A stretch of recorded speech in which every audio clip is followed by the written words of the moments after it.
नमस्कार. मनोरंजन मंडळ इचलकरंजी, श्री दगडूलाल मर्दा फाउंडेशन आणि rotary club of Ichalkaranji central या तिन्ही संस्थांमार्फत दरवर्षी मनोरंजन व प्रबोधन व्याख्यानमाला आयोजित केली जाते. आजचा व्याख्यानाचा हा दुसरा दिवस आणि या दिवशी आपणास प्रमुख वक्ते म्हणून लाभलेले आहेत ग्राहक हक्क मार्गदर्शक व करिअर समुपदेशक माननीय श्री विवेक वेलणकर सर. सरांना जवळजवळ आम्ही 5 वाजल्यापासून अनुभवतो आहे सर. आणि सरांविषयी एक संस्कृतमध्ये सुंदर श्लोक मला सुचलेला आहे की गुणाः सर्वत्र पूज्यन्ते पितृवंशो निरर्थकः वासुदेवम नमस्यन्ति वसुदेवम न मानवाः. म्हणजे सद्गुणांची सगळीकडे पूजा होत असते. चांगले गुण जर माणसाकडे असतील तर नेहमीच समाजामध्ये त्याला मानाचं स्थान असतं. आणि सरांच्या व्याख्यानातून आम्ही मगाशी खूप भारावून गेलो. पालकवर्ग असू दे, पाल्यवर्ग असू दे, की एक समाजाला योग्य दिशा त्यांच्या मार्गदर्शनातून आम्हाला निश्चितच मिळाली आहे. आणि त्यांचा परिचय करून देण्यासाठी मी आज इथं उभी आहे. त्यांचं शिक्षण BE COEP पुणे येथे झालेलं आहे. तसंच MBA देखील झालेलं आहे सरांचं. 15 वर्षांचा भारत व अमेरिकेतील औद्योगिक व संगणक क्षेत्रात कार्य करण्याचा त्यांचा अनुभव आहे. गेली 20 वर्षे स्वतःची सॉफ्टवेअर रिक्रुटमेंट फर्म ते चालवत आहेत. विविध वृत्तपत्रातून करिअर, कॉम्प्युटर, स्वयंरोजगार व सामाजिक विषयांवर हजारोहून अधिक लेख प्रसिद्ध आहेत. महाराष्ट्रातील विविध भागात करिअर मार्गदर्शनपर 900हून अधिक व्याख्यानं त्यांची झाली आहेत. ते शेकडो विद्यार्थ्यांना करिअर काउन्सिलिंग करतात. स्वयंरोजगारातून समृद्धीकडे, करिअर प्लॅनिंग, ITतच जायचं आहे, ग्राहक राजा सजग हो, 10वी-12वी नंतरची शाखा निवड ही त्यांची पुस्तके प्रसिद्ध आहेत. माहिती अधिकार कायद्याच्या प्रचार व प्रसारासाठी सजग नागरिक मंच या संस्थेची स्थापना त्यांनी केली आहे. त्या संस्थेचे ते संस्थापक अध्यक्ष आहेत. पुणे 2020 वेद पुण्याच्या भविष्याचा या विषयावरील 4 खंडांचे संपादन त्यांनी केले आहे. माहितीचा अधिकार कायदा 2005 या विषयावर देशभरात 1100हून जास्त व्याख्यानं झाली आहेत. आजवर 50,000हून अधिक नागरिक व 10,000हून अधिक सरकारी अधिकाऱ्यांना त्यांनी प्रशिक्षण दिले आहेत. पुण्यगौरव, रोटरी समाज गौरव, समाज शिक्षक, सुखकर्ता, मोरया, सावरकर, विवेकानंद, जनजागर इत्यादी विविध पुरस्कारांनी त्यांना सन्मानित करण्यात आलं आहे. आणि अशा या विविध सामाजिक, शैक्षणिक, पर्यावरण व ग्राहक हक्क क्षेत्रात काम करणाऱ्या श्री विवेक वेलणकर यांचं आपण खरंच टाळ्यांच्या गजरात स्वागत करूयात, की जेणेकरून त्यांचं करिअर मार्गदर्शन तर आपण अनुभवलेलंच, ऐकलेलं आहे, पण नागरिक हो सजग व्हा या विषयावर त्यांनी व्याख्यान आता सुरू करावं अशी मी त्यांना विनंती करते. धन्यवाद.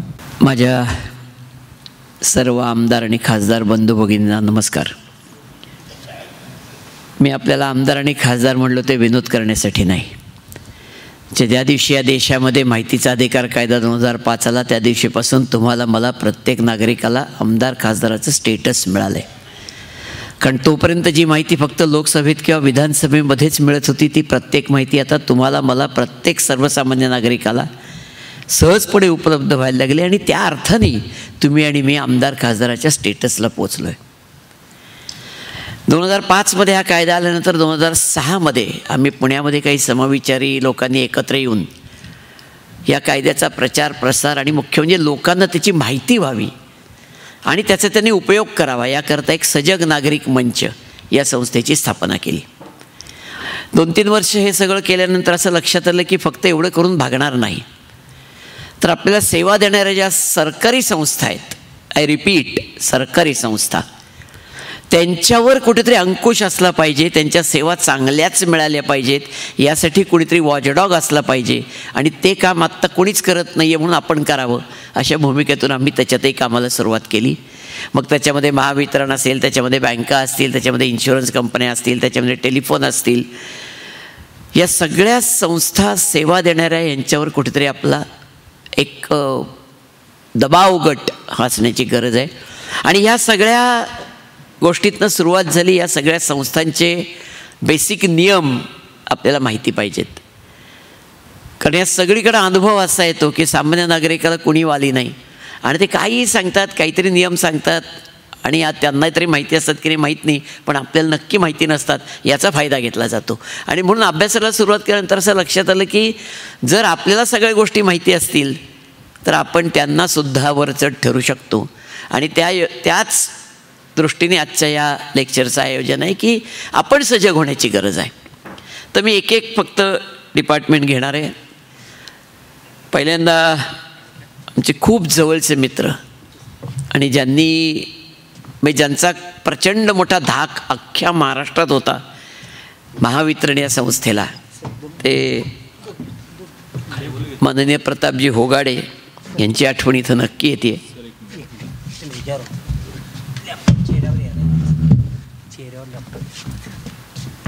बापरे. म्हणून त्या MSCB पासूनच सुरुवात करणार आहे. MSCB अर्थात महावितरण. सामान्य माणूस त्यांना का घाबरतो? तर एकाच गोष्टीसाठी घाबरतो, हे कधीही येतात, दारात उभे राहतात आणि कापू का वीज म्हणतात. आणि माणूस अक्षरशः बिल भरलं असलं तरी पळत सुटतो की अरे काय नक्की झालं आहे. तर तेवढ्याकरता काही गोष्टी समजून घेण्याचा प्रयत्न करताना एक लक्षात ठेवलं पाहिजे की इलेक्ट्रिसिटी ॲक्ट 2003 आपल्याकडे अस्तित्वात आला आणि त्याच्यामध्ये कलम 56 अस्तित्वात आलं. आणि त्याच्यामध्ये असं सांगितलं गेलं की कोणाचीही वीज कितीही थकबाकी असली तरी 15 दिवसाची सेपरेट लेखी किंवा SMS WhatsApp नोटीस दिल्याशिवाय कापता येत नाही. त्यामुळे जर कोणी असं आपल्याला येऊन धमकावत असेल, आपल्या दारात उभं राहत असेल, तर त्याला शांतपणे कायद्याचा हवाला देऊन हाकलून देता येतं. हेच आज सर्वसामान्य माणसाला माहीत नाही. त्यामुळे तो कुठेतरी यांना घाबरतो. पण जेव्हा तुम्ही त्यांना नियम सांगता, कायदा सांगता, तेव्हा माझा असा अनुभव आहे की तेही शांतपणे निघून जातात. कारण यांना माहिती आहे, एवढं त्यांना कळलं तरी पुरतं. त्यातला दुसरा एक भाग आहे जो दुर्दैव आहे की 2005ला आला पण अजून पोचला नाही.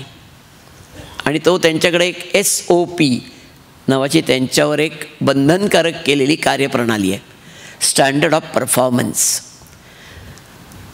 कोणती सर्व्हिस किती काळात दिली पाहिजे आणि नाही दिली तर त्यांनी ग्राहकांना काय कॉम्पेन्सेशन दिलं पाहिजे याच्या संबंधातली ती नियमावली आहे, जी 2005मध्ये झाली, 2014मध्ये रिवाईज झाली, आता 2021मध्ये शेवटची रिवाईज झाली आहे.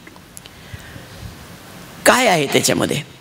तुमच्याकडे येणारा सप्लाय आज घरातला असो, कारखान्यातला असो, शॉपमधला असो, काही कारणांनी बंद झाला, फेज गेली, फ्यूज गेली म्हणून बंद झाला, तर शहरी भागात 3 तासात, ग्रामीण भागात 18 तासामध्ये सप्लाय परत सुरू झाला पाहिजे. नाही झाला तर पुढच्या प्रत्येक तासाला प्रत्येक बाधित ग्राहकाला 50 रुपये तास एवढी नुकसान भरपाई महावितरणने द्यायची. ट्रान्सफॉर्मर उडाला किंवा ग्रामीण भागात DP जळणे म्हणतात, DP जळाला तर शहरी भागात 18 तासात, ग्रामीण भागात 48 तासात DP दुरुस्त होऊन सप्लाय सुरू झाला पाहिजे. नाही झाला तर पुढच्या प्रत्येक तासाला प्रत्येक बाधित ग्राहकाला 50 रुपये तास एवढे नुकसान भरपाई महावितरणने द्यायची. मी जेव्हा एका शेतकरी मेळाव्यात हे सांगितलं तेव्हा शेतकरी उड्या मारायला लागले. मला म्हणले त्याची आम्हाला कॉपी द्या. म्हणलं काय झालं? नाही म्हणले आमच्या ग्रामीण भागात DP जळला की महिना पाहत नाहीत. आम्हीच लोकवर्गणी काढतो. संबंध महाराष्ट्रात शब्द एकच आहे, लोकवर्गणी. याला लाच म्हणत नाहीत. आम्हीच लोकवर्गणी काढतो, त्यांना पैसे नेऊन देतो की साहेब हे पैसे घ्या पण दुरुस्त करा.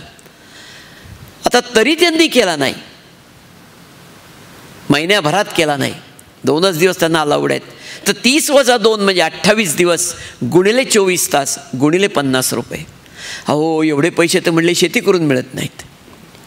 हे महावितरणच्या लक्षात आलं, हे डेंजरस आहे. मग काय केलं? सोपा उपाय, उचलला तो ठराव आणि दिला कपाटात ठेवून.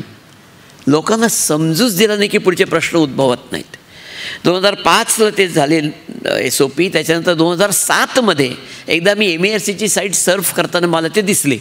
2 वर्षांनी दिसल्याबरोबर मी पुणे झोनच्या चीफ इंजिनियरला माहिती अधिकारात अर्ज केला की तुम्ही हे इम्प्लिमेंट केलं का? केलं असेल तर कधीपासून केलं? किती तक्रारी आल्या? किती लोकांना कॉम्पेन्सेशन दिले? सगळ्यात महत्त्वाचं म्हणजे याचे बोर्ड तुम्ही तुमच्या प्रत्येक ऑफिसात लावले का? लोकांना त्याशिवाय कळणार नाही. 30व्या दिवशी माहिती अधिकाराच्या नियमाप्रमाणे 30व्या दिवशी मी उत्तर घ्यायला गेलो त्यांच्या ऑफिसात. उत्तर त्यांच्या एक्झिक्युटिव्ह इंजिनियरने मला दिलं. ते वाचल्यानंतर मग त्याच्यात असं लिहिलं होतं की ज्या दिवशी हे लागू झालं त्या दिवशी इम्प्लिमेंट झालं. पुण्यामध्ये त्यांचे 12 लाख ग्राहक होते तेव्हा. आणि त्यांनी असं लिहिलं होतं की 2 वर्षात फक्त एकच तक्रार आली, ती पण माझीच होती.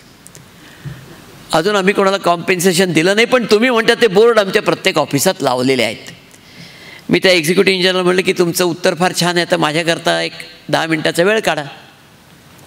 मला तुमच्या हेड ऑफिसमध्ये जे पुण्यातलं रास्तापेठेतलं हेड ऑफिस आहे तिथं तरी तो बोर्ड कसा दिसतो पाहू द्या. आम्ही दोघांनी अख्खं ऑफिस कॅन्टीन सकट फिरून आलो, कुठेही बोर्ड नाही. चीफ इंजिनियरला भेटायला गेलो, त्यांना सांगितलं असं असं झालं आहे. मला म्हटलं आमची लोकं ना खोटं बोलतात. अहो बोलले नाही म्हणलं साहेब, त्यांनी मला लिहून दिलं आहे. आता मी अपील करणार, अपिलात तुमच्याचकडे यायचं आहे. अपील दाखल केलं. 21व्या दिवशी अपील सुनावणी करता त्यांच्या ऑफिसमध्ये परत आत शिरलो. डाव्या हाताला रिसेप्शन, उजव्या हाताला भिंतभर आकाराचा बोर्ड लागला होता, सगळ्या तरतुदी लिहिलेल्या. पहिल्या मजल्यावर चीफ इंजिनियरच्या केबिनमध्ये हिअरिंग करता गेलो. पुण्याचे तिन्ही सुपरिंटेंडिंग इंजिनियर त्या हिअरिंग करता आले होते. मला पाहिल्याबरोबर म्हणले खाली बोर्ड लागला तर मी पाहिला का?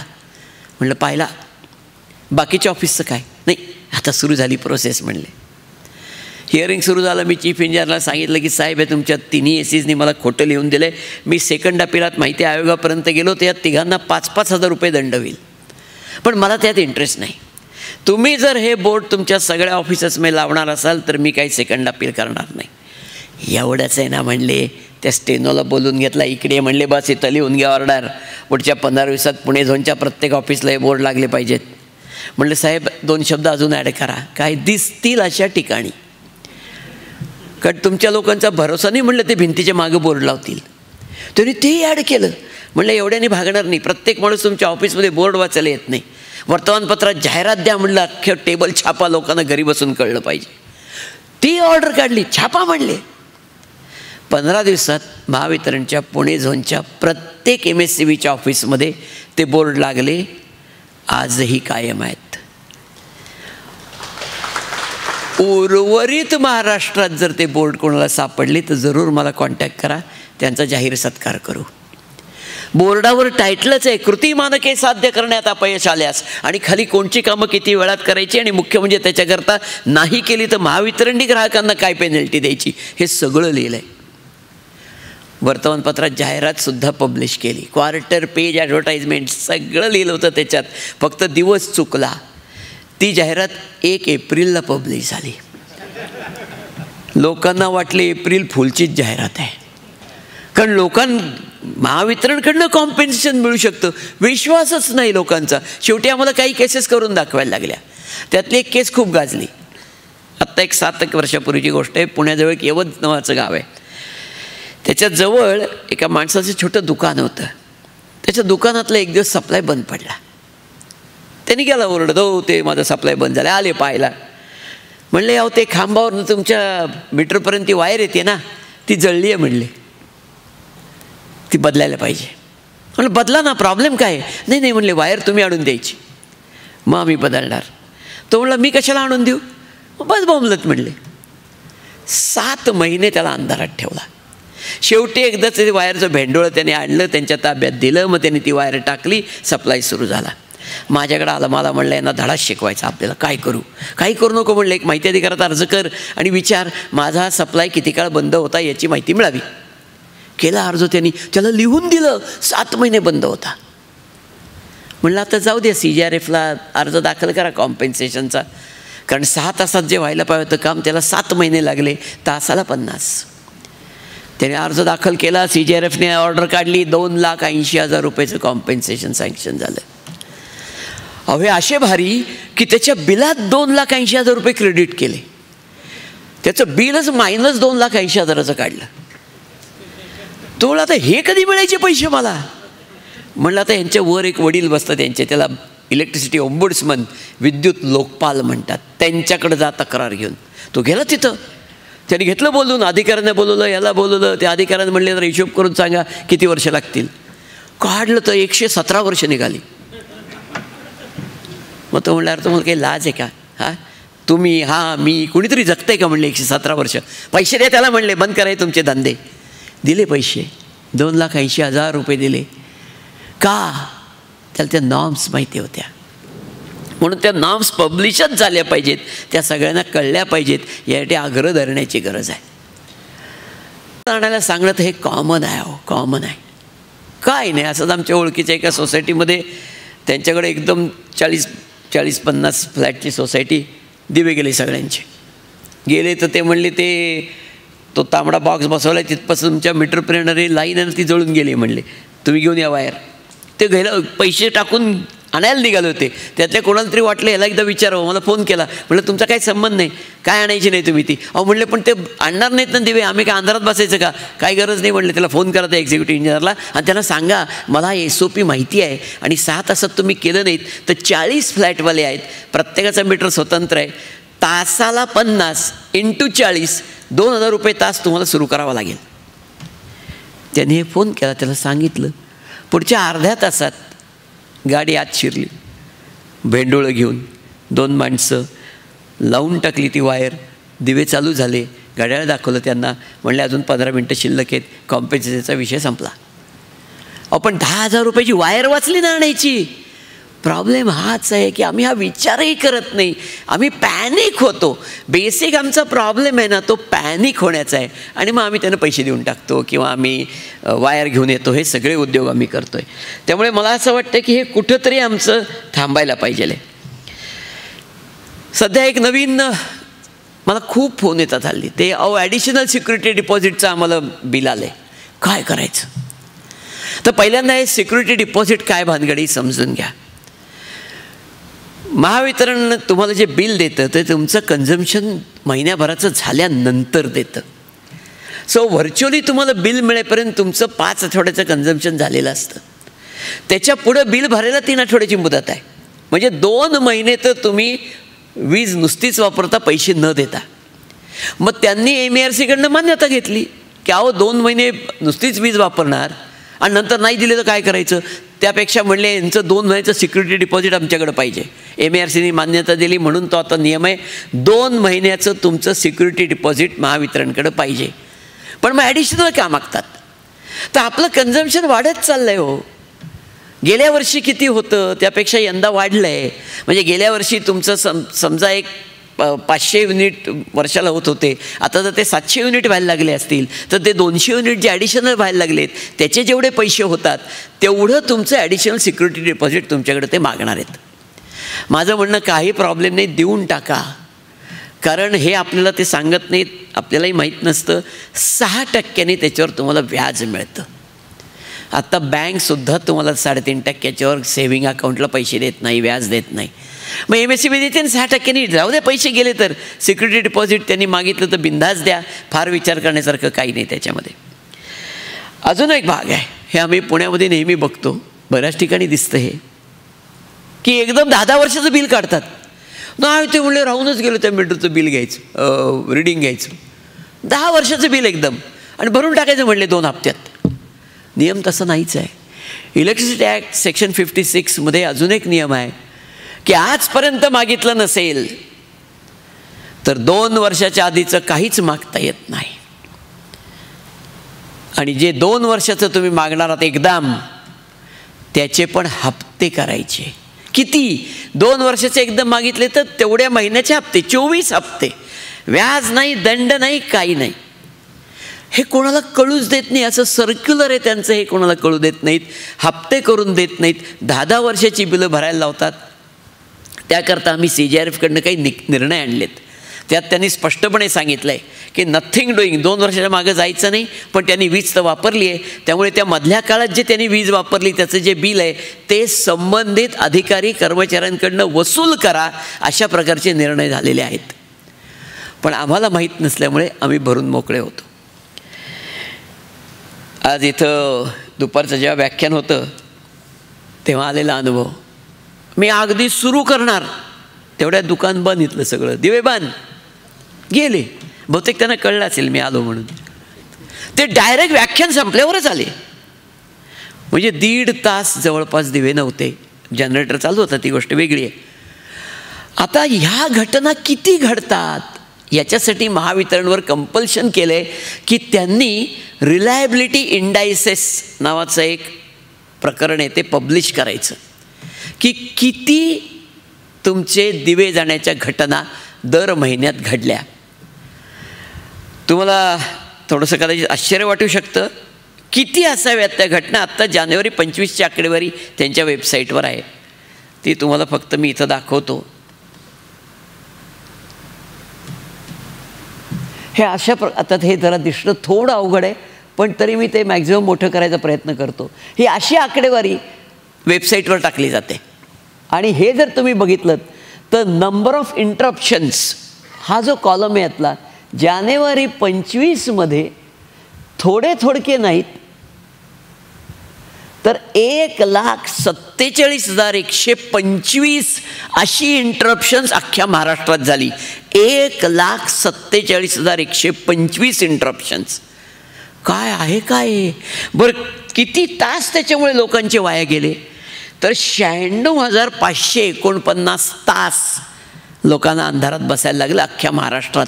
हे वीज बिल भरून प्लस तुमच्याकडं केव्हा मंगळवारी जातात का दिवे नॉर्मली, ते काय सो कॉल्ड मेंटेनन्ससाठी? शुक्रवार. हे शुक्रवार त्याच्यात येत नाही बरं का, शुक्रवार सोडून हे एरवीच आहे. कारण आमच्याकडे गुरुवार आहे, तुमच्याकडे शुक्रवार आहे, नगरमध्ये बुधवार आहे. ते सोडूनचे हे ते आहेत. 1,47,125 इन्सिडन्सेस आणि जवळपास 96,000 तास लोकांना अंधारात बसावं लागलं. हे रिलायबिलिटी इंडायसेस 6 महिने पब्लिश करत नाहीत. आत्तासुद्धा तुम्ही जर बघितलं ते, आता तो जरा फिकट झाला आहे, प्रोव्हिजनल असं लिहिलं आहे. Provisional, what do mean by provisional? जानेवारीचे आत्ता आपण मेमध्ये आहोत तरी प्रोव्हिजनल असं म्हणतात. म्हणजे परत जबाबदारी आमची नाही. हे जे चाललं आहे ना हे थांबायला पाहिजे. त्यामुळे MSCB रिलेटेडसुद्धा या काही गोष्टी या आपल्याला माहिती असल्या पाहिजेत. पुढचा विषय बँक्स. बँकांचे पण हेच प्रॉब्लेम येत. बँकांच्या ATMच्या काही तक्रारी माझ्याकडे खूप लोकांकडनं आलेल्या होत्या की ATMमध्ये कार्ड घालायचं. म्हणजे आमच्या एका मित्राचं झालेलं उदाहरण सांगतो तुम्हाला. त्याने गेला ATMमध्ये, कार्ड ढकललं, 1,000 रुपयाचं ट्रान्झॅक्शन केलं, ट्रान्झॅक्शन पूर्ण झालं, कार्ड बाहेर आलं पण पैसे आलेच नाहीत ATMमधनं. मग त्याने बँकेत जाऊन तक्रार केली किंवा असं माझ्या खात्यात 1,000 रुपये डेबिट तर पडलेत पण मला पैसे मशीनमधनं आले नाहीत. मशीनची कॅश टॅली करा, तिथे 1,000 रुपये एक्सेस सापडले तर मला तुम्ही ते तेवढं माझ्या खात्याला क्रेडिट करा, कारण माझ्यात ऑलरेडी डेबिट पडलेले आहेत. तक्रार दिली. महिन्याभरात 10 वेळा गेला मॅनेजरकडं. काय झालं तक्रारीचं? तपास सुरू आहे. महिन्याने आला माझ्याकडं. काय म्हणले, यांना काय नॉर्म बिम आहे की नाही, किती वेळा तपास पूर्ण करायचा, आता काय महिन्याने सापडणार तिथं?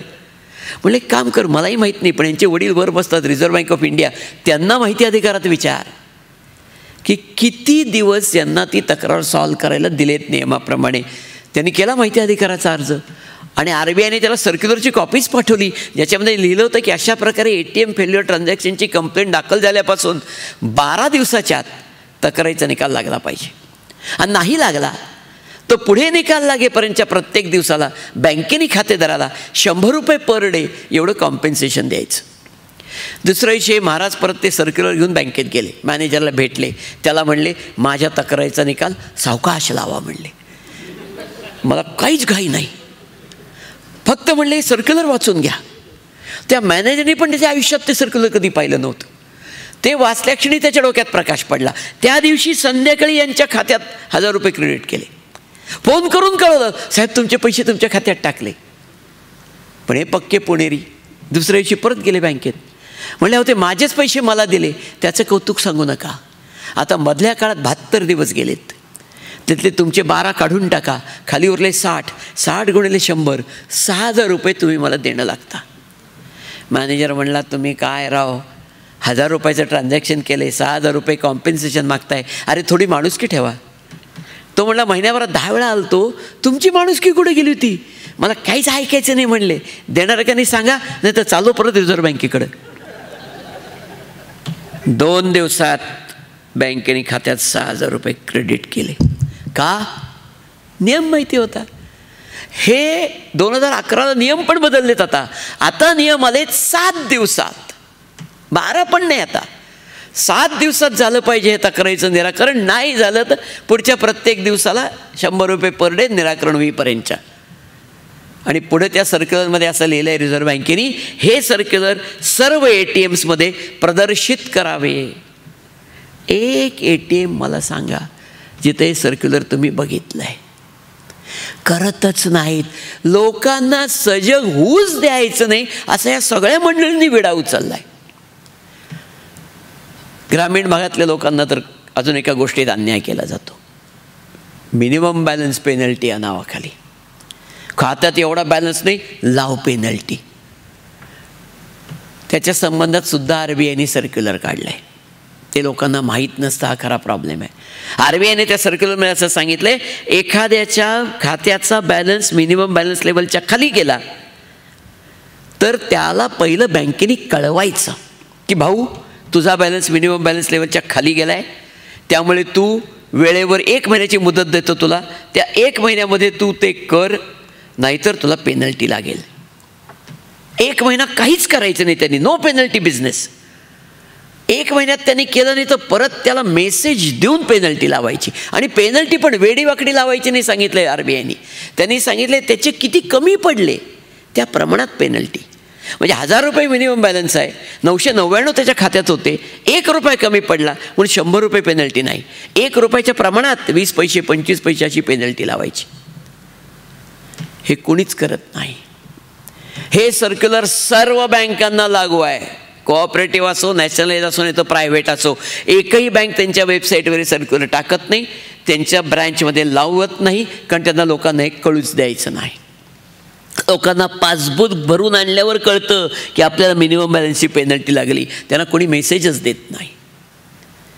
हे का होतंय तर तुम्हाला मला माहितीच नाही की ही प्रोसिजर आहे. PNB माहिती आहे, पंजाब नॅशनल बँक, हां नाही का, त्याला चुना लावून लावून पळून गेले सगळे. कुठून आणणार पैसे ते? त्यांनी आता 600 रुपये केलं आहे मिनिमम बॅलन्स पेनल्टी. 600 रुपये, 1 रुपया कमी पडला तुमचा 600 रुपये पेनल्टी. RBIच्या सर्क्युलर फाट्यावर मारून हे केले का? लोकांना माहीत नाही म्हणले. हे कुठंतरी थांबणं आवश्यक आहे, कारण आम्हाला हे माहिती पाहिजे. हे आम्ही माहिती करून घेणं हे सजगपणाचं लक्षण आहे. म्हणून म्हणणं माझं जे आहे, नागरिकांनो सजग व्हा. त्याच्यानंतर अनेकदा आमच्या असं लक्षात येतं की बँकांचे आम्हाला अनेक इश्यूज आहेत, जायचं कुठं? तर त्याकरता एक ओम्बुड्समन नावाची यंत्रणा निर्माण झाली आहे बँकेमध्ये, बँकिंग लोकपाल. तुम्ही तुमची तक्रार ईमेलनी वा हार्ड कॉपीनी त्यांच्याकडे पाठवू शकता. कोणाकडे पाठवायची कळणार कसं? सर्व बँकांना त्याच्या ब्रँचेसला कंपल्सरी की त्यांच्या ब्रँचमध्ये बोर्ड पाहिजे मोठा, ओम्बुड्समन 2021 स्कीम काय आहे, कोणचा ईमेल ॲड्रेस, कोणचा पोस्टल ॲड्रेस, कुठं तक्रार करायची, हे सगळं बँकांनी स्वतः पब्लिश करून त्यांच्या ह्याच्यात लावायचं आहे की आमच्या विरुद्धची तक्रार कुठं करा. करत नाहीत, ही वस्तुस्थिती आहे. कारण त्यांना लोकांना सजग करायचंच नाही आहे, ते आपण व्हायला पाहिजे. ओम्बुड्समनकडे तक्रार केली की तुम्हाला त्याचं सुनावणीसाठी बोलवलं जातं, तुमची बाजू ऐकली जाते, त्यांची बाजू ऐकली जाते, आणि मग त्याच्यात त्यांना जे काय ओम्बुड्समनला योग्य वाटेल तो निकाल तो देतो, आणि तो दोघांना बंधनकारक आहे. पण हे माहिती नसल्यामुळे अनेकदा लोक जाऊ दे मरू दे कुठं त्यांच्या नादाला लागतात, द्या सोडून, हे करतायत. बँकेचा लॉकर अनेक बँका खचून डिपॉझिट घेतात. 1 लाख रुपये डिपॉझिट ठेवा, 1.5 लाख ठेवा, 2 लाख ठेवा. नो, रिझर्व्ह बँकेने नियम असा केला आहे की 3 वर्षाचं भाडं लॉकरचं जेवढं आहे तेवढ्या अमाऊंटचं डिपॉझिट घेता येईल. म्हणजे त्यांनी भाडंच भरलं नाही तर बँकेचं नुकसान व्हायला नको, त्याचं डिपॉझिट पण कापून घ्या. एवढंच डिपॉझिट घ्यायचं आहे. म्हणजे 3000 रुपये भाडं असेल तर जास्तीत जास्त 9000 रुपये, याच्यावर एवढी घ्यायचं नाही बँकेने त्याच्याकडनं. अक्षरशः 50,000, 1 लाख, 1.5 लाख, 2 लाखाची डिपॉझिट घेतली आहेत, कारण लोकांना हे माहितीच नाही आहे. निगेटिव्हमध्ये बॅलन्स जाऊ द्यायचा नाही, असंही सर्क्युलर रिझर्व्ह बँकेचं. हे आता मिनिमम बॅलन्स पेनल्टीने अनेक अकाउंट्स असे आहेत, स्पेशली करोनानंतर ना, विशेषतः गोरगरिबांच्या अनेकांचे अकाउंट्स ते त्यांनी बघितलंच नाही त्याच्याकडं, ते आता 0च्या खाली गेलेत.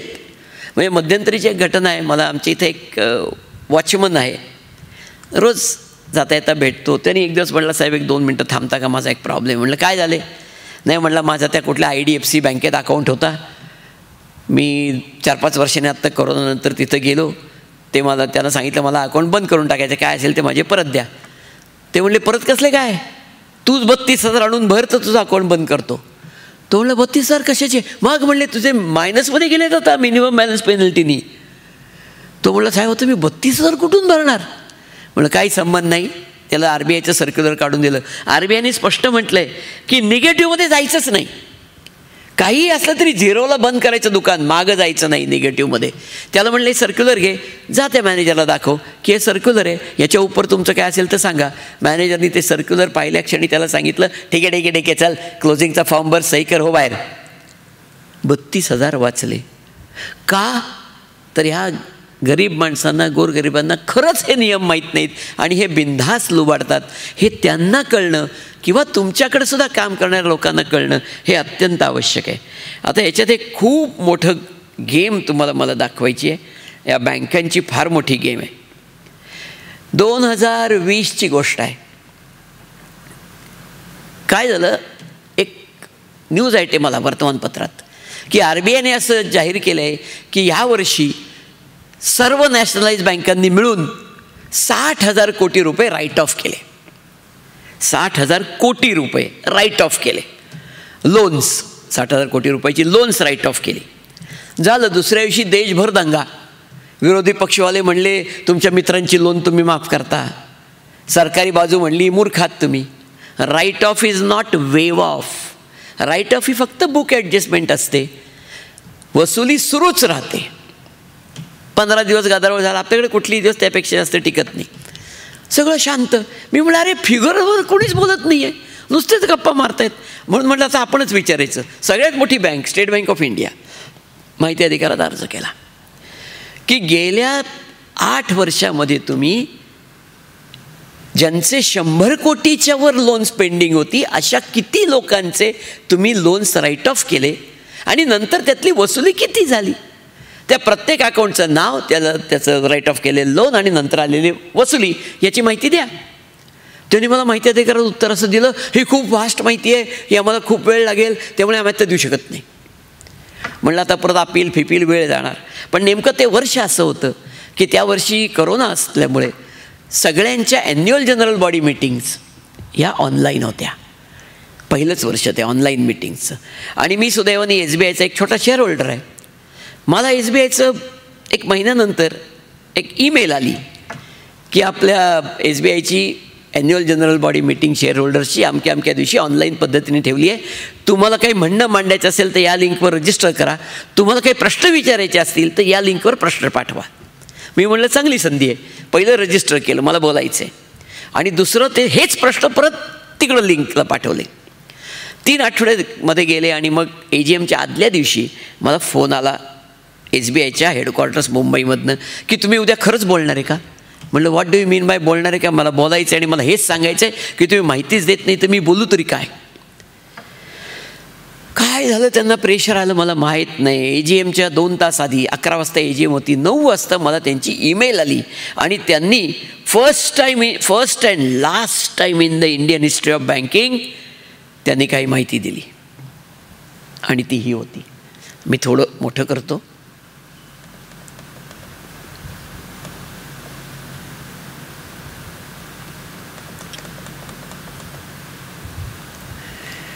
आय होप हे दिसत असेल. त्यांनी दिलेली माहिती 100 कोटीच्या वरचेच येत आहे, फक्त खालचे नाही, 1-2 कोटीवाले नाहीत. 12-13 मध्ये 1,345 कोटी रुपये राईट ऑफ केले 100 कोटी आणि अबोववाल्यांचे. 19-20 मध्ये 46,000 कोटी रुपये राईट ऑफ केले. एकटे SBIचं चालले 100 कोटीच्या वरचे आणि लहान नाहीत. टोटल 8 वर्षामध्ये 1,23,432 कोटी रुपये राईट ऑफ केले SBIनी फक्त बड्यांचे 100 कोटी आणि अबोववाल्यांचे. रिकव्हरी किती झाली, कारण write off is not waive off. Recovery झाली 8,969 कोटी, 7%. म्हणजे write off is not waive off हे खोटं होतं. राईट ऑफ म्हणजे वेव ऑफच असल्यासारखं आहे, कारण इतक्या कमी प्रमाणात ती रिकव्हरी झाली. आणि फर्स्ट अँड लास्ट टाईम नावं पब्लिश केली हो त्यांनी आणि ही ती नावं आहेत.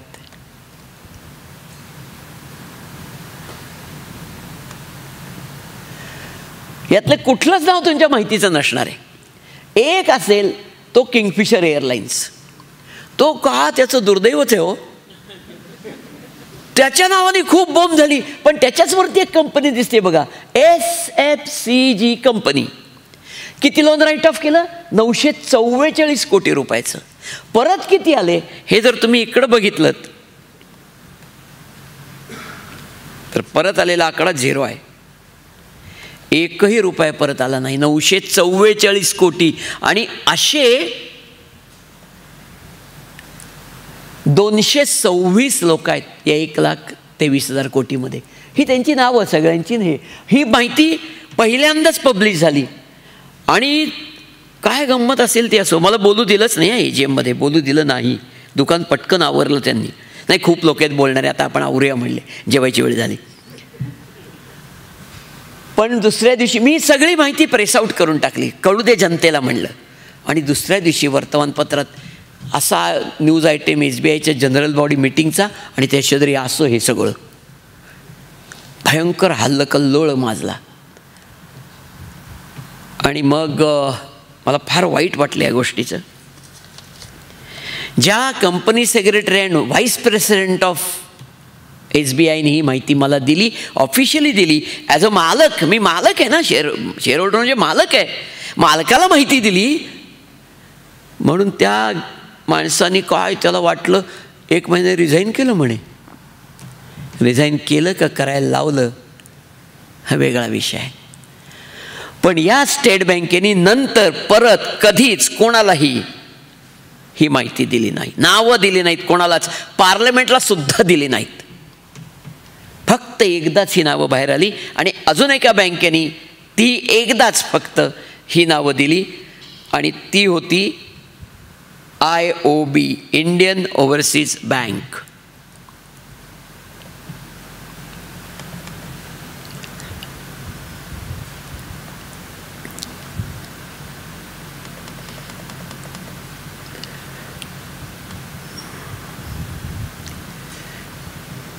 हे फारच म्हणजे विचित्रपणा किती असावा बघा. ही बँकेने दिलेली माहिती आहे बरं का. बँकेने अशी फिगर लिहितात. ही वाचता येते का? 156, 46, 57, 754 असं लिहितो आपण कधी?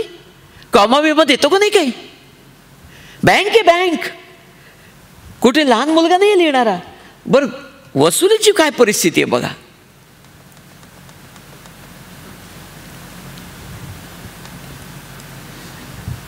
किती निर्लज्ज माणसं आहेत बघा.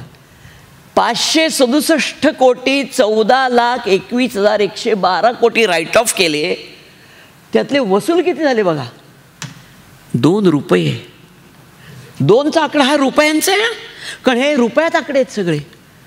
2 रुपये वसुली झाली. ती वसुली करायला कमीत कमी यांनी 2-5 हजार रुपये वाया घालवले असतील. ही माहिती पब्लिश केली. हे असे 66 लोक आहेत. पण ह्यानंतर परत कधीच ही माहिती बाहेर आली नाही, कुठल्याच बँकेची नाही. फक्त ग्रॉस फिगर्स मात्र मिळत गेल्या. आणि ते 2020ला मी सगळ्याच बँकांची माहिती गोळा केली होती. त्याचा फक्त तुम्हाला समरी दाखवतो, कारण प्रत्येक बँकेचं वेगळं दाखवत बसणं एवढा काय आपल्याकडे वेळ नाही.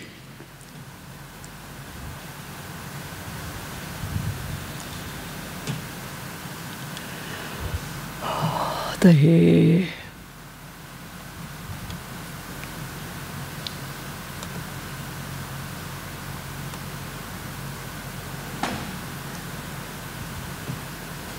अवघड आहे जरा आता, कारण काय स्टेट बँक ऑफ इंडियापासूनच्या ह्या सगळ्या बँका आहेत. मी फक्त खालची फिगर दाखवतो, कारण हे नाही तर अवघड जाईल सगळं. 6,32,377 कोटी रुपये हे या सर्व बँकांनी मिळून उडवले, म्हणजे राईट ऑफ केले. आणि त्यातली वसुली झाली फक्त 17%ची. आणि त्यातले मोठे किती होते तर ते होते 2,78,517 कोटी. आणि त्यातले 7% फक्त वसूल झाले. बडी 100 कोटी आणा भाऊ. ही वस्तुस्थिती आहे सगळ्या बँकांची मिळून. ही पहिल्यांदा पब्लिक डोमेनमध्ये बाहेर आलेली माहिती आहे. पण काही त्यांना लाज नाही. ही वस्तुस्थिती दुर्दैवी आहे, पण हे आपल्याला कुठंतरी समजून घेण्याची गरज आहे. आता याच्यापेक्षा हाईट आहे त्यांच्याकडं. या बँकिंगमध्ये ना एक शब्द आहे. आता हेच SBIचा 2024चा मला आलेला परत एकदा डाटा दाखवतो.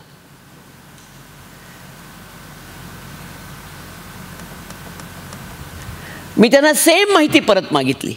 काय म्हणतात बघा, as per section 44 of State Bank of India Act, the bank is not permitted to disclose any information relating to the affairs of its customers. Therefore borrowers name, account number, total amount cannot be shared. जे 20ला दिलं ते 24ला नाही म्हणतात. फक्त त्याने आकडे दिले की 100 कोटीच्या वरचे किती आणि किती परत आले, ते हे आकडे आहेत.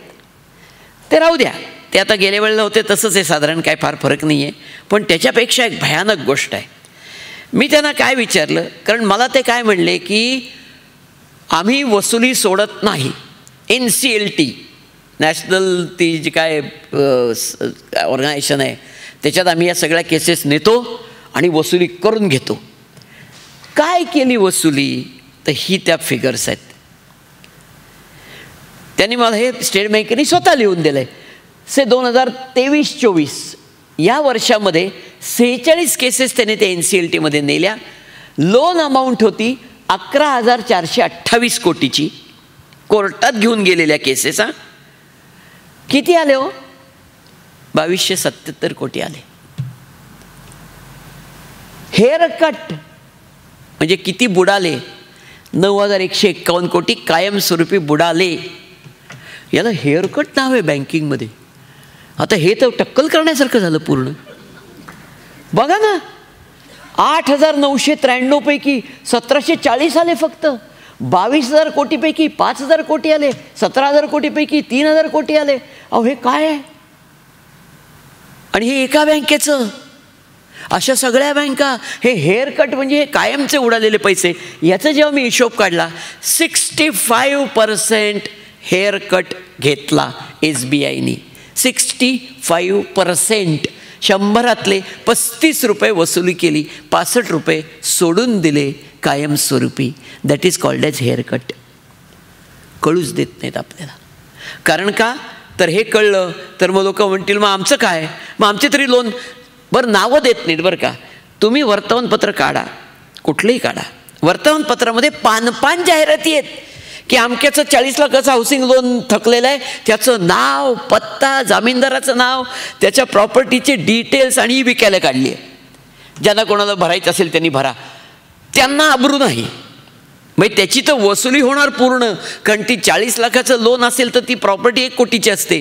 त्यामुळे वसुली 100% होणार असून त्याची अब्रू पण धुळीला मिळवणार. आणि या बदमाशांची वसुली पण होण्याची शक्यता नाही तरी त्यांची अब्रू राखून ठेवणार. हा काय धंदा आहे नक्की? याला बँकिंग म्हणतात. आणि हे दुर्दैवाने सामान्य माणसाला कळत नाही. हे त्यातलं वाईट आहे.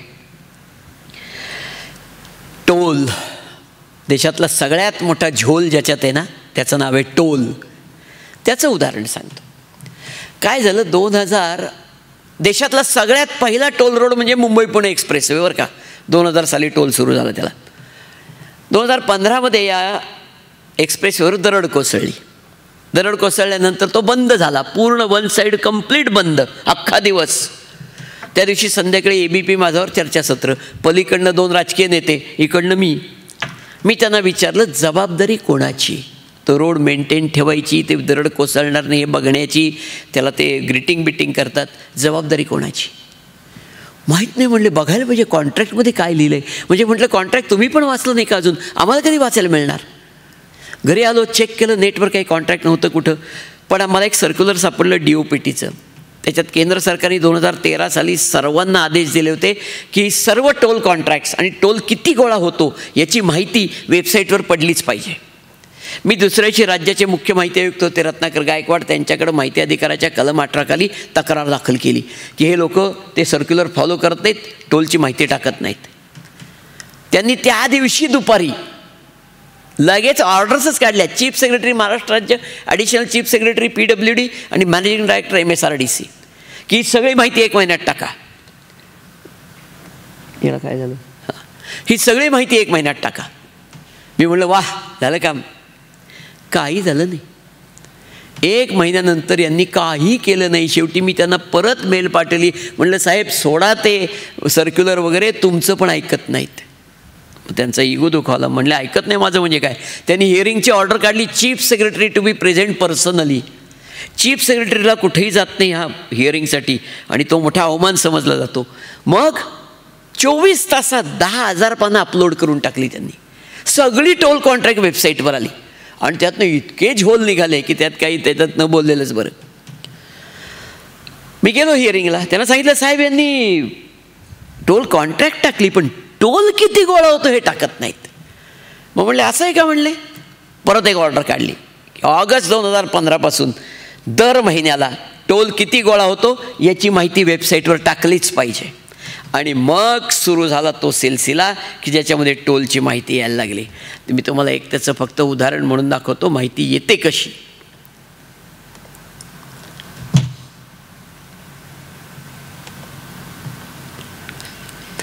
म्हणजे किती गडबड करतात त्याचं एक उदाहरण दाखवणार आहे.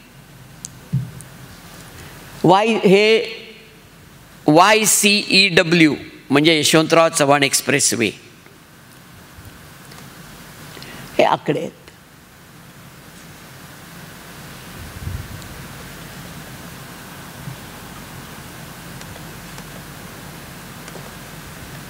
हे असे आकडे दिसतात. हे जुलै एप्रिल मे जून जुलै 4 महिन्यामध्ये कार किती धावल्या, LCV किती धावले, ट्रक किती धावले, बस किती धावल्या, 3 ॲक्सेल किती, मल्टी ॲक्सेल किती आणि ह्याची टोटल किती टोल गोळा झाला तर 552 कोटी रुपये टोल गोळा झाला असं त्याने त्यात लिहून दिलं. नाही थांबा, 55 कोटी आहे तो इथं खाली फायनल फिगर आहे 240 कोटीची पूर्ण एक्सप्रेसवेवर मिळून. ते पहिले नाकावाईज होते, आता टोटल एक्सप्रेसवेवर मिळून 240 कोटी म्हणजे महिन्याला 60 कोटी. ही 2019 जुलैची आकडेवारी आहे. आणि वाहनं किती धावली ह्या सगळ्यांची बेरीज होते 42 लाख. 42 लाख वाहनं, 60 कोटी रुपये महिन्याला टोल जमा होतो. त्याच्यानंतरच्या महिन्यात कॉन्ट्रॅक्टर बदलला आणि त्याने दिलेले आकडे सप्टेंबर 2019 2च महिन्यानंतरचे आकडे आहेत. हा कॉन्ट्रॅक्टर वेगळा दिसेल, सहकार ग्लोबल. तो काय म्हणतो ते दाखवतो. त्याने जी फिगर दाखवली ती टोलची फिगर परफेक्ट आली होती. 59.69 कोटी. तो 60 म्हणत होता, 59 म्हणतोय. त्याच्यात प्रॉब्लेम नाही. याची टोटल केली तर ती होते 17 लाख. हा म्हणतो 17 लाख वाहनं मिळून 59 कोटी टोल देतात. तो म्हणतो 42 लाख वाहनं मिळून 60 कोटी टोल देतात. काय हे? किती झमेला करायचा, किती झोल करायचे याला लिमिट नाही. आणि त्याही पुढचा एक झोल तुम्हाला मला मुद्दाम दाखवायचा आहे. इथं हे रँडम घेतले मी डिसेंबर 2021.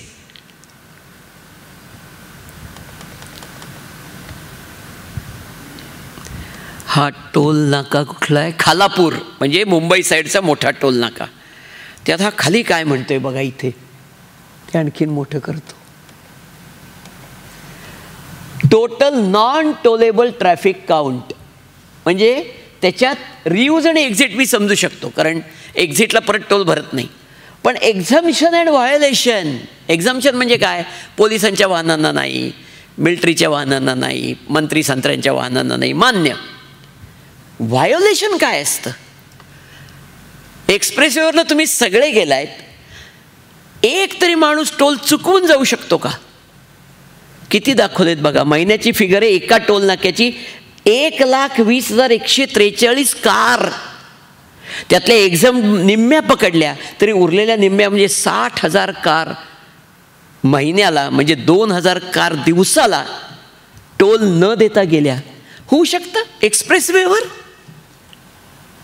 पण हे वर्षानुवर्ष दाखवलं जात आहे. 2-2, 3-3 लाख वाहनं दर महिन्याला अशी दाखवत आहेत व्हायोलेशन या सदराखाली. पण हे वाचतं कोण? आम्ही जरी बॉम्ब करून हे टाकायला लावले तरी वाचत कोणीच नाही रिपोर्ट्सचे. हे त्यांना नीट माहिती आहे म्हणून हे झोल चालू राहतात. टोलचाच अजून एक विषय तुम्हाला दाखवतो.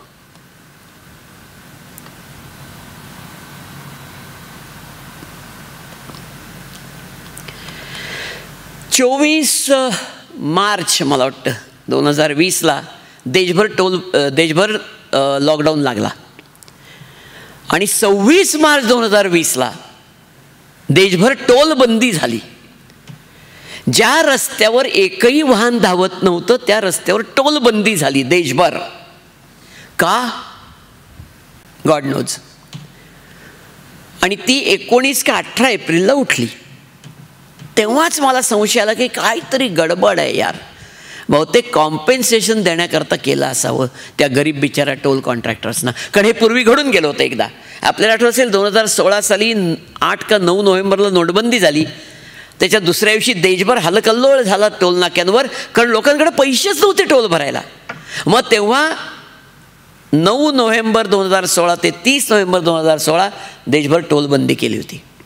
आणि नंतर जेव्हा मी माहिती अधिकारात माहिती घेतली तेव्हा असं दिसलं त्या 22 दिवसाचे सरकारने टोलवाल्यांना नुकसान भरपाईचे पैसे देऊन टाकले. गरिबांचं नुकसान नाही होता कामाचं. म्हणून मला इथं डाऊट आला, म्हणलं यांनी हीच गेम परत केली का काय. म्हणून मी माहिती अधिकारात विचारलं MSRDC, Maharashtra road development corporation, की बाबांनो तुम्ही असलं काही केलं नाही ना नक्की. ते म्हणले केलं नाही. कसं केलं की म्हणले. आम्हाला म्हणले केंद्र सरकारचे आदेश होते की त्या गरिबांचं नुकसान होऊ देऊ नका, आणि म्हणून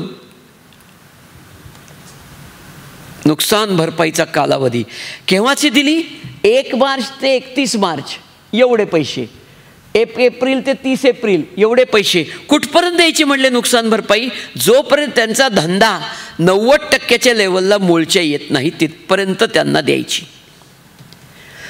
बरं, आमच्या महाराष्ट्र सरकारकडे पैसे कुठे आहेत हो, तेव्हाही नव्हते आजही नाही आहेत. ते म्हणले पैसे नाही उचलून देता येणार. मग काय करायचं, त्याला टोलचा कालावधी वाढवून द्या म्हणले. आणि हे 196 दिवसांनी टोलचं कॉन्ट्रॅक्ट वाढवलं मुंबई एंट्री पॉईंटचं. का तर त्या गरिबाचं जे नुकसान झालं करोना काळात, बाकी सगळ्यांकडे खचून पैसे होते हो, त्यांचं कसलं नुकसान व्हायचं. मग ते इंडस्ट्री असो, ते दुकानदार असोत, कोणी असो, त्यांना काय प्रॉब्लेम नव्हता, त्यांना कधीच नुकसान बिकसान झालं नाही. या एकट्या गरिबांचं झालं. त्यांना या मुंबई एंट्री पॉईंटला 196 दिवसांनी कॉन्ट्रॅक्ट वाढवून दिलं, आणि मुंबई पुणे एक्सप्रेसवेला 96 दिवसांनी कॉन्ट्रॅक्ट वाढवून दिलं. आणि त्या सोलापूरच्या रस्त्याला म्हणले तो लहान आहे जरा, त्याला देऊन टाका पैसे म्हणले. त्याला 3,27,00,000 रुपये देऊन टाकले. जाऊ दे म्हणले, छोटी अमाऊंट देऊन टाका त्याला. कोरोना काळात झालेल्या नुकसानीची पार 31 ऑक्टोबर 2020 पर्यंतचे पैसे दिले त्याला. म्हणजे अख्ख्या कोरोनामुळे सगळ्या देशातल्या प्रत्येक घटकाचं नुकसान झालं, पण त्यातल्या फक्त एकट्याला मिळालं काहीतरी, बाकीच्यांना काही नाही मिळालं. कारण तो सगळ्यात गरीब होता या देशातला, टोल कॉन्ट्रॅक्टर. त्याच्यानंतरचा विषय, हां टोलमधला एक विषय राहिला अजून, तो आपण जाता येतं बघतो, तो विषय सांगणं गरजेचं आहे. पुण्याहून जेव्हा आपण कोल्हापूरपर्यंत येतो त्यावेळेला पुण्यापासून 60 किलोमीटर अंतरावर एक घाट सेक्शन आहे, खंबाटकी घाट. तर त्याच्यामध्ये आपल्यापैकी अनेकांना आठवत असेल, फार पूर्वी म्हणजे 1995-96च्या आसपास तो अगदी सिंगल घाट होता. प्रचंड ट्रॅफिक जॅम्स व्हायचे, प्रचंड ॲक्सिडेंट्स व्हायचे. आमच्या MSRDCने एक चांगलं काम केलं, म्हणजे त्या डोंगरामध्ये एक बोगदा खणला आणि व्यवस्था अशी निर्माण केली की पुण्याहून साताऱ्याकडे जाताना वन वे घाटातनं जायचं आणि साताऱ्याहून पुण्याकडे जाताना वन वे बोगद्यातनं यायचं. त्यामुळे लोकांचा वेळ वाचायला लागला, लोकांचा पैसा वाचायला लागला, आणि तो वाचलेला पैसा लोकांच्या खिशात जाऊ नये म्हणून सरकारने तिथं टोल बसवला, दोन्ही साईडला बसवला. आणि मे 2009मध्ये टोलची मुदत संपली आणि देशातलं कदाचित पहिलंच उदाहरण असेल, टोल गोळा करणारा प्रायव्हेट कॉन्ट्रॅक्टर दुकान बंद करून निघून गेला. दप्तर उचललं, NHI नॅशनल हायवे ऑफ इंडियाकडे देऊन टाकलं आणि तो निघून गेला. टोल बंद झाला, लोक खुश झाली, पिढा संपली. पण NHIची लोक अस्वस्थ. ते म्हणले लोकांना चांगली टोल द्यायची सवय लागली, कशाला मोडायची म्हणले. म्हणून त्यांच्या जनरल मॅनेजरनी जाहीर केलं, तेव्हा गेला तर जाऊ द्या म्हणले, आम्ही नवीन माणसं नेमू आणि परत टोल वसुली सुरू करू. हे वर्तमानपत्रात वाचल्यावर मी त्यांना एक ईमेल पाठवली. त्यात असं लिहिलं की माहिती अधिकार कायद्याच्या कलम 4(1)C आणि 4(1)D मध्ये असं लिहिलं आहे की तुम्ही जनतेला बाधित करणारा कुठलाही निर्णय घेतला की त्या निर्णयाशी संबंधित सर्व वस्तुस्थिती स्वतःहून पब्लिश करायची आणि त्या निर्णयाची कारणं लोकांना द्यायची. तुम्ही म्हटलं टोल परत सुरू करणार असाल तर त्या सुरू करण्यामागची वस्तुस्थिती आणि कारणं तुम्हाला पब्लिश करावी लागतील. मेल पाठवली. 2 दिवसांनी त्यांना भेटायला गेलो. म्हणलं माझी मेल मिळाली का? मेल मिळाली. म्हणले निर्णय माझा नाही आहे, वरनं आला आहे. म्हणलं माझी मेल वर पाठवा, कारण कायदा सगळ्यांनाच लागू आहे. मग त्यांनी मला कन्व्हिन्स करायचा प्रयत्न केला. म्हणले अरे कालपर्यंत प्रायव्हेट कॉन्ट्रॅक्टरच्या खिशात पैसे जात होते, आता सरकारच्या खिशात यायचे आहेत. पण म्हणलं आमच्या खिशातनं जायचे आहेत, त्याचं काय करता? मग म्हणलं ते सोडा. आता म्हणले ह्या 2-2 लेनचा हायवे आम्ही 3-3 लेनचा करणार आहे. म्हणलं जरूर करा, पण ॲडव्हान्स टोलची पद्धत नाही. काम पूर्ण झाल्यावर खर्च किती झाला बघून तुम्हाला टोल लावता येईल. मला म्हणले तुमच्याशी बोलण्यात काय अर्थ नाही. म्हणलं बोलायची गरज पण नाही. मी तुम्हाला कायदा दाखवला आहे. ज्या क्षणी तुम्ही हा टोल परत सुरू कराल त्या क्षणी तुम्हाला ही सगळी माहिती जाहीर करावी लागेल. तुम्ही ती जाहीर केली की मी ती उचलणार, मुंबई हायकोर्टात जाणार, रिट पिटिशन करणार आणि तुमच्या टोलवर स्टे आणणार. एवढं लक्षात ठेवा. परिणाम काय झाला? मे 2009 पासून आज आत्ता या क्षणापर्यंत खंबाटकी घाटचा टोल काय परत सुरू झाला नाही. ती पिढाच नको जाऊ दे मुर्दे म्हणले. पण हे होऊ शकतं जर कोणी कायदा व्यवस्थित राबवायचा प्रयत्न केला तर. इथे गरज असते की सजग होण्याची. इन्शुरन्स अजून एक आपल्या सगळेच छेडतात हो, त्यात इन्शुरन्सवाल्यांचं काही वेगळं नाही आहे. इन्शुरन्सला सुद्धा अनेकांच्या तक्रारी आहेत. प्रायव्हेट इन्शुरन्सवाले असोत, सरकारी असोत, सगळ्यांच्याच तक्रारी आहेत. विशेषतः क्लेम सेटलमेंट, आणि ते सुद्धा मेडिक्लेमचं तर भयंकर छळतात. 100% मेडिक्लेम मिळालेली माणसं त्यांचा जाहीर सत्कार करायला लागेल. काय करतो आपण? काहीच करू शकत नाही, कारण आपल्याला माहिती आहे काय करणार आहे. एवढ्या मोठ्यांपुढे आपण कुठं लढणार? दे बाबा काय 60-70% दिलेच, माझं नशीब थोर, तेवढे मिळाले, विषय संपला. पण असं नाही चालणार. आपण त्यांच्या विरुद्ध काहीच करत नाही. त्याकरता यंत्रणा निर्माण आहेत. त्याचं नाव आहे इन्शुरन्स ओम्बुड्समन, विमा लोकपाल, जिथं तुम्ही तुमची तक्रार घेऊन जाऊ शकता आणि ती फुकट आहे. पुण्यामध्ये अलका टॉकीज चौकामध्ये LIC बिल्डिंग आहे. तिथं 2ऱ्या मजल्यावर सर्व महाराष्ट्रासाठीचा विमा लोकपाल बसतो. त्याला तुम्ही ईमेलनी करू शकता, त्याला तुम्ही फोन हार्ड कॉपीने तक्रार करू शकता. त्या तक्रारीवर तो हिअरिंग घेतो, तुम्हाला बोलवतो, इन्शुरन्स कंपनीला बोलवतो, दोघांचं हिअरिंग घेतो आणि मग तो देईल तो आदेश अंतिम असतो. म्हणजे कुठेतरी यंत्रणा आली ना आणि ती फुकटची आहे. कुठं पैसे घालवायचे नाही, काही करायचं नाही, फक्त तक्रार. म्हणजे विद्युत लोकपाल आहे, बँकिंग लोकपाल आहे, विमा लोकपाल आहे. आम्हाला हे लोकपाल सिस्टीमच माहीत नाही. आम्हाला फक्त अण्णा हजारेंचा लोकपाल माहिती आहे, जो कधीच अस्तित्वात आला नाही. म्हणजे येऊन काही उपयोग झाला नाही. पण ह्या यंत्रणा कधीच अस्तित्वात आहेत आणि त्या चांगलं काम करतायत. त्यांच्यापर्यंत आम्ही पोचत नाही कारण आम्हाला माहितीच नाही. तर मला कितली गमतीशीर एक उदाहरण दाखवणार आहे. याचं कारणही सांगतो. व्हेकल इन्शुरन्स तुमच्या सगळ्यांचा असेलच ना, त्याशिवाय गाडीच चालवता येत नाही. तर व्हेकल इन्शुरन्स आपण सगळेच काढतो. मला एक माझा मित्र, त्या जे व्हेकल इन्शुरन्सची वेगळी कोर्ट आहेत, मोटर व्हेकल ट्रिब्युनल म्हणतात त्याला, तिथं तो प्रॅक्टिस करतो, लॉयर येतो. त्यांनी मला सांगितलं एक दिवस, म्हणला ना हे तर लय घपलेत. म्हणलं काय झालं? नाही म्हणले काय आहे, बऱ्याच केसेसमध्ये मोटर व्हेकल ट्रिब्युनल म्हणतं जर थर्ड पार्टी व्हिक्टीम झाला असेल तर थर्ड पार्टीला कॉम्पेन्सेशन मिळालंच पाहिजे, कारण त्याचा काहीच दोष नव्हता.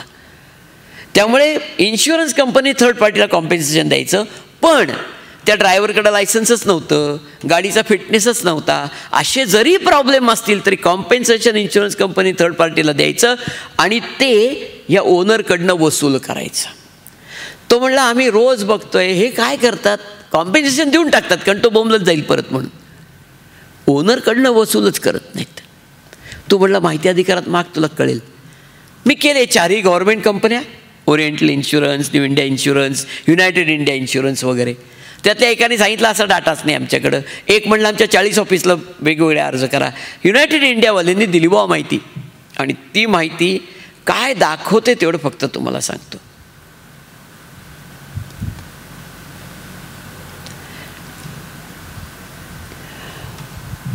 2014-15 865 केसेसमध्ये त्यांनी 32,46,00,000 रुपये वाटले. 2015-16 980 केसेसमध्ये 36,08,00,000 वाटले. आणि 2016-17 1102 केसेसमध्ये 46,99,00,000 वाटले. परत किती आले, म्हणजे वसुली कितीची झाली ओनरकडनं, तर 14-15 रिकव्हरी झाली 3 कोटी, 15-16 झाली 2.25 कोटी आणि 16-17 2.60 कोटी. म्हणजे वाटले 110 कोटी, वसुली झाली 8 कोटी. उरलेले 102 कोटी कुठून येणार? कोणी दिले उरलेले 102 कोटी? आपण दिले. सोपं असतं, 5 रुपये प्रीमियम वाढवून टाकायचा. कोण इथं असं आहे की जो गेल्या वर्षीचा किती भरला होता या वर्षीचा किती आहे, 5 रुपये वाढला कसा आहे का? कोण पाहते? कोणच पाहत नाही. किती आला रे, दे भरून. हे सगळ्यांना माहिती आहे. आणि मग हे 102 कोटी सहज भरून निघाले तुमच्या आमच्याकडनं. जे त्यांनी तिथनं वसूल करायला पाहिजे होते ते त्यांनी न केल्यामुळे आपल्याला त्याचा भुर्दंड बसला. त्यामुळे कुठे कुठे आपल्याला भुर्दंड बसतो हे आपल्याला कळणं खूप गरजेचं आहे आणि त्याकरता सजग होण्याची गरज आहे. एक अजून फारच विचित्र प्रकरण आहे, पण तेही दाखवतो. Anti corruption act. आपल्याकडे अँटी करप्शन ॲक्ट फार जुना आहे आणि त्याच्यामध्ये तरतूद अशी आहे की एखाद्याच्या विरुद्ध तक्रार दाखल झाली एखाद्या अधिकाऱ्याविरुद्ध पुराव्यानिशी ACBकडं, तर ACBने इंडिपेंडंट चौकशी करायची. दोषी आढळला तर त्या डिपार्टमेंट हेडकडं त्याच्यावर खटला दाखल करायला परवानगी मागायची. आता खटला दाखल करायला परवानगी कशाला? दोषी आढळल्यावर. पण आहे कायद्यात तरतूद. 2017 या कायद्यात बदल झाला. आम्हाला वाटलं बदल चांगला होईल, म्हणजे परवानगीचं लफडच काढतील. त्यांनी उलटच केलं. आता परवानगी कुठं टाकली? पहिल्या चौकशीलाच परवानगी टाकली. म्हणले एखाद्या अधिकाऱ्याविरुद्ध पुराव्यानिशी जरी ACBकडे तक्रार दाखल झाली तरी ACBने पहिल्यांदा त्या डिपार्टमेंट हेडला विचारायचं, बाबा रे अशाशी तक्रार आली आहे, याची चौकशी करू का नको? आता जर ते दोघं मिलेजुले असतील तर तो कशाला तक्रार चौकशी करा म्हणेलो. बरं, पुढं कायद्यात असं म्हटलं की असं पत्र जर ACBकडनं एखाद्या खात्याला आलं तर त्या खाते प्रमुखांनी 120 दिवसात परवानगी हो किंवा परवानगी नाही हे कळवलं पाहिजे. मी 2021 माहिती घेतली. ही आहे जानेवारी 2021ची माहिती पुण्याच्या ACBकडनं की बाबा तुम्ही किती किती पाठवल्या.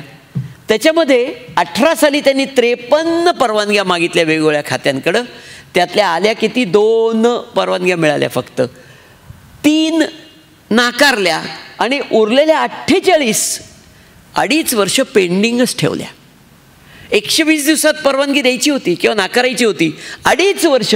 कारण कायद्यात हे लिहायलाच विसरले की त्यांनी 120 दिवसात काही केलं नाही तर परवानगी सुओ मोठो मिळाली असं गृहीत धरा. हे कायद्यात लिहिलंच नाही. ACB हाताची घडी घालून बसतात.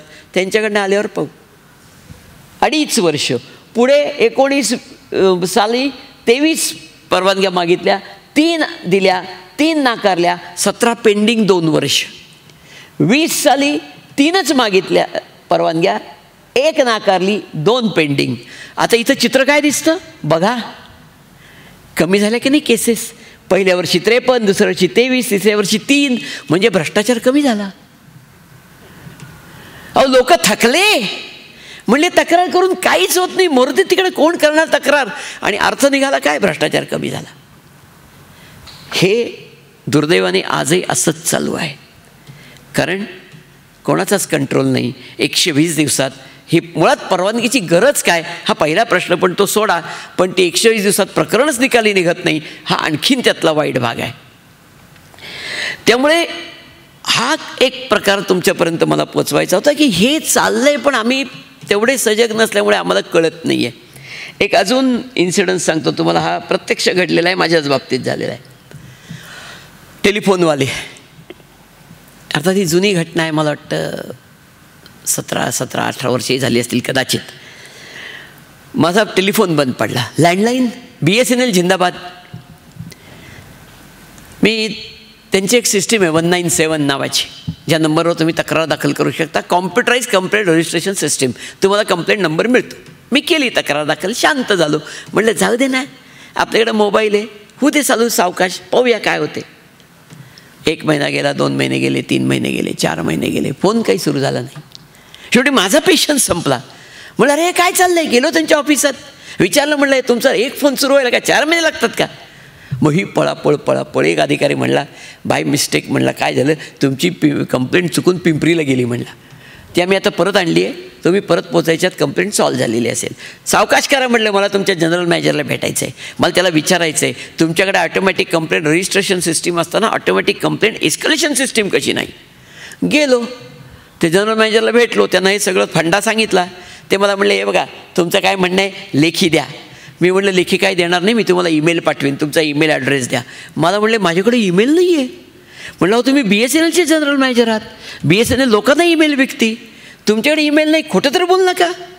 भयंकर खवळले. मला म्हणलं याच्यापुढे एक शब्द जरी बोलला तरी तुमचा फोन कसा सुरू होतो तेच पाहतो. दम दिला हो. मी म्हटलं काय प्रॉब्लेम नाही हो, 4 महिने बंद आहे, अजून महिनाभर बंद राहू द्या, मला काही करता येतं का बघतो. बाहेर आलो, जरा इकडे चौकशा केल्या. एकाने मला सांगितलं नियम आहे म्हणला BSNLचा, 15 दिवसापेक्षा जास्त फोन बंद असेल तर तेवढ्या दिवसाचं भाडं घेता येत नाही. रेंट चार्जेस, कॉल चार्जेस वेगळे असतात, रेंट चार्जेस घेता येत नाहीत. म्हणलं दे कॉपी नाही म्हणला माझ्याकडे, पण मला नियम नक्की माहिती आहे. दुसऱ्या दिवशी principal general manager Pune zone BSNL पुणेला एक माहिती अधिकारात अर्ज केला की गेल्या 15 महिन्यात 15 दिवसापेक्षा जास्त बंद फोनची संख्या किती आणि किती लोकांना रेंट रिबेट दिला. त्यांचं प्रामाणिक उत्तर सीडीत भरून 24,300 फोन बंद होते 15 दिवसापेक्षा जास्त, 1700 लोकांना रेंट रिबेट दिला होता. परत गेलो त्यांच्याकडं, म्हणलं ते बाकीच्यांना का नाही दिला. नाही त्यांनी मागितलं नाही म्हणले.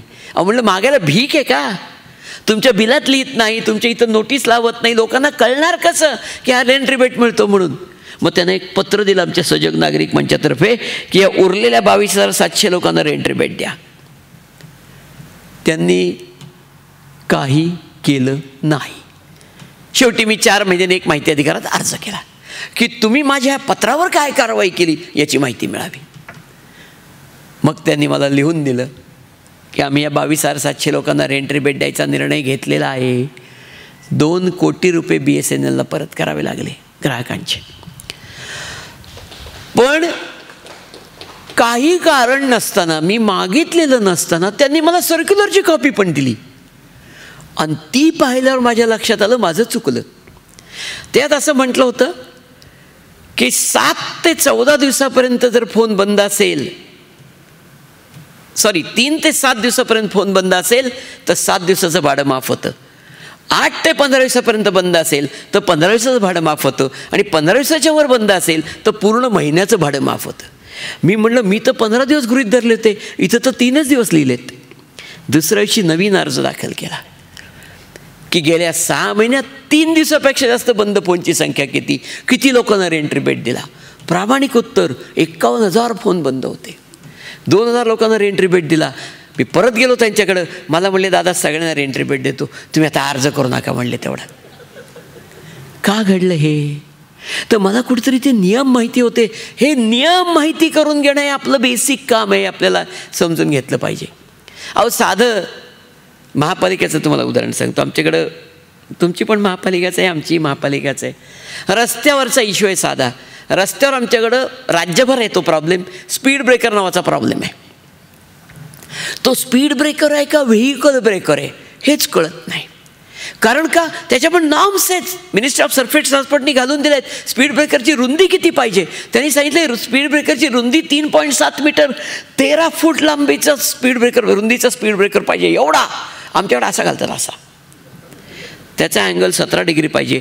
टॉप फ्लॅट पाहिजे, एक सर्क्युलर नाही. त्याच्यावर चेसबोर्डसारखे काळे पांढरे पट्टे पाहिजेत. त्याच्या अलीकडं 40 मीटर अंतरावर बोर्ड पाहिजे, स्पीड ब्रेकर आहे असा. आमच्याकडे बोर्डचा पत्ताच नसतो. काही ठिकाणी बोर्ड आहेत, कुठं स्पीड ब्रेकरच्या शेजारी, स्पीड ब्रेकर हिअर, म्हणजे त्याच्यावरनं उडल्यावर तो बोर्ड दिसतो. काय कारण, नाम्स माहीत नाहीत. तुम्हाला मला माहीत नाही, सोडावं. जे बांधतात त्यांनाही माहीत नाही वस्तुस्थिती आहे. अहो साधा रस्त्यावरचा खड्डा कसा बुजवायचा याच्या नॉर्म्स आहेत. त्यांनी सांगितले रस्त्यावरचा खड्डा वेड्यावाकडा करायचा असतो, आणखीन खणून घ्या, चौकोनी शेपमध्ये आणा, आतलं लूज मटेरियल काढून टाका, त्याला आतनं एक टॅक कोट म्हणजे डांबराचा कोट द्या, मग त्याच्यात 110 डिग्री सेल्सिअस तापमानाची खडी होता, त्या खडीचं तापमान 90 डिग्री सेल्सिअसला याच्यात अशा प्रकारे रोलिंग करा की रस्त्याच्या पातळीत खड्डा बुजला पाहिजे. पाहिलं का असं कुठे झालेलं? भारत चालला मंगळावर, आमचे रोड इंजिनियर असे रस्त्याच्या पातळीत काही खड्डा बुजत नाही, वर तर राहतो खाली तरी जातो. काय कारण? नॉर्म्स माहीत नाहीत. तुम्हाला आम्हाला नाही, जे बांधतात त्यांनाही माहीत नाहीत. हा त्यातला सगळ्यात मोठा प्रॉब्लेम आहे.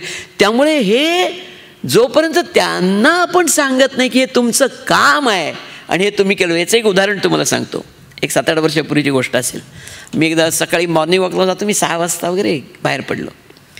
आमच्या घरापासून 1-2 किलोमीटर गेलो असेल, तर एका रस्त्याचं काम रात्रभर चाललं होतं. आता रात्री काम का करतात? का कसं केलं होतं कळू नये म्हणून नाही, तर रात्री ट्रॅफिक नसतो म्हणून. तिथनं जाताना मी बघितलं की एक ट्रक येऊन ऑलरेडी उभा होता, शेवटचा लेअर टाकायचा बाकी होता. आपलं जाता आता ते लहान मुलांना चाळ असतो तसं मी त्या ट्रकला हात लावला, बॉडीला त्याच्या. कोंबट. त्या ड्रायव्हरला खाली बोलतो, इकडे रे म्हटलं, तुझ्याकडे गाडीत थर्मामीटर आहे का? तुम्हाला कोणाला ताप आला आहे? नाही म्हटलं, तुझ्या गाडीतल्या मटेरियलचा ताप मोजायचा आहे. काय बोलताय राव तुम्ही?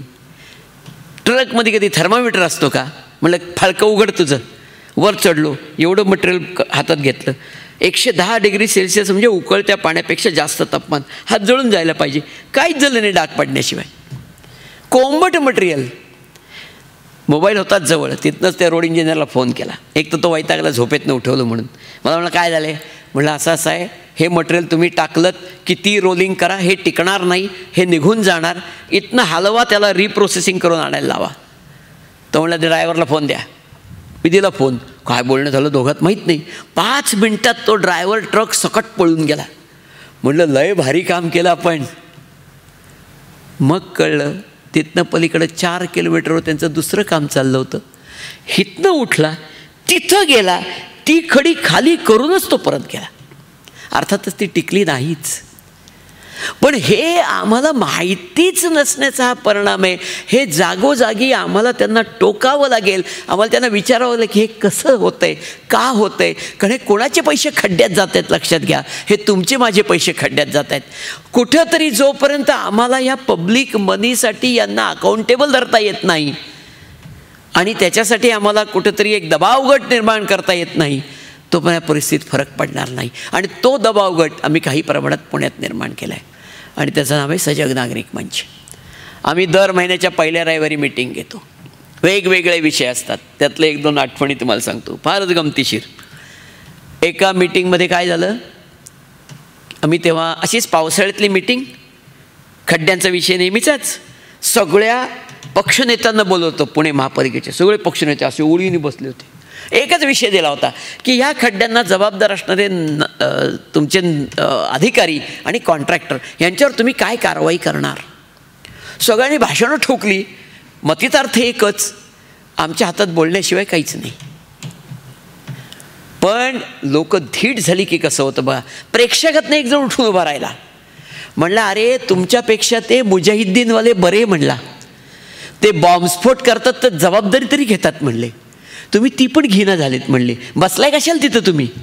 या शब्दात नागरिकांना बोलण्याचं धीर येणं हे अशा प्रकारच्या ऑर्गनायझेशन्सचं काही प्रमाणात यश असतं. आणि म्हणून ह्या फोरमतर्फे किंवा या मंचातर्फे आम्ही या सगळ्या संस्थांवर काही प्रमाणात दबाव ठेवतो. एक गोष्ट मी तुम्हाला नक्की सांगतो, 3च लोकांची कामं होतात. 1 ज्याच्याकडं मसल पॉवर आहे, 2 ज्याच्याकडं मनी पॉवर आहे आणि 3 ज्याच्याकडं नॉलेज पॉवर आहे. सामान्य माणसाकडं ना मनी पॉवर आहे ना मसल पॉवर आहे, पण त्याच्याकडं 100% नॉलेज पॉवर येऊच शकते. ती नॉलेज पॉवर आपण मिळवली पाहिजे, तर आपण खऱ्या अर्थाने सजग होऊ. आणि मग निदान आपल्याला जे कामं पैसे देऊन करावी लागतात किंवा जी कामं आपल्याला कोणाला तरी एजंटला नेमून करावी लागतात किंवा जे अन्याय आपल्याला सहन करावे लागतात, ते अन्याय सहन न करता त्या अधिकाऱ्यांना, त्या डिपार्टमेंटना हे कुठेतरी दाखवून देऊन आपल्याला करता येऊ शकतं. हे करण्याकरता फक्त एकच मंत्र, सजग व्हा, सजग व्हा, सजग व्हा. Thank you very much. एकच पुस्तक केलं आहे, ग्राहक राजा सजग हो. हे राजहंस प्रकाशननी प्रकाशित केलं आहे. बाजारात सुद्धा मिळतं. मी आत्ता काही थोड्या कॉपी इथं आणल्यात. कोणाला हवं असलं तर कार्यक्रम संपल्यावर घेऊ शकता. सकाळी माझा दुपारी जो सेशन झाला त्याच्यात एक पुस्तक मी ठेवलं होतं, 10वी 12वी नंतरची शाखा निवड. त्याच्याही काही कॉपीज आणल्यात. आत्ता हा कार्यक्रम संपल्यावर कोणाला हवं असलं तर आपण घेऊ शकता. परत एकदा सगळ्यांना मनपूर्वक धन्यवाद. एवढ्या पावसात आपण आलात आणि एवढ्या वेळ बसून ऐकून घेतलं. Thank you very much.